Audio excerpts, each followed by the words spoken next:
One, I'm guessing that the moment that your life begins to unravel is often unceremonious, heralded by a whimper. The bang should have told me something. I remember mostly details.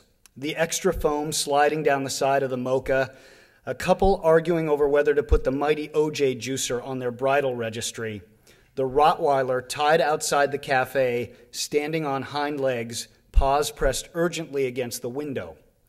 When she walked by, I was reading a languid description of a Boston river, somewhat guiltily speeding through the imagery to get back to the book's action. I wouldn't have noticed her at all had she not put a small folded square of paper on the corner of my table. I registered graceful hands and a ring on the index finger. Then I focused on the piece of paper. Was I being picked up? When I looked up again, she was nearly out the screen door, purposeful and not stopping to look back. I dog-eared a page in my book, picked up the folded note, and followed her. I scanned the street. The young transplants who call San Francisco's Marina District home meandered with designer sunglasses and designer baby strollers, enjoying a fogless July afternoon.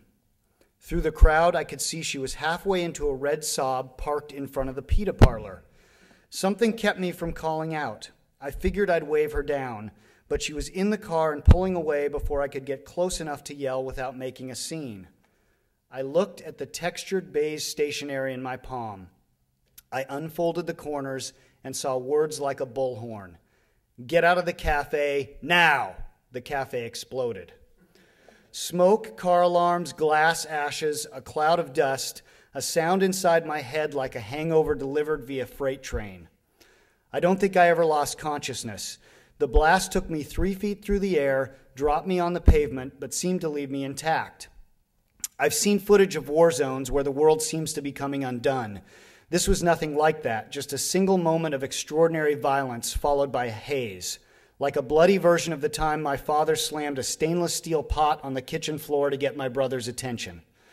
The front window of the cafe was blown out and a sidewall was ripped, though not torn down, exposing metal and concrete innards.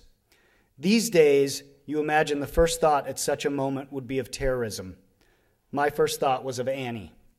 She was rarely far from my mind, even 4 years after the accident that took her life at the age of 28. Mostly I'd thought of her at moments of transition, when I got up, climbed into bed, or on a long drive between interviews. It said as much about me as us. It was in those moments, the quiet instances when life lacks structure, that I most needed a place to focus. I wouldn't defend my relationship with Annie as perfect, but it defined love for me and endured.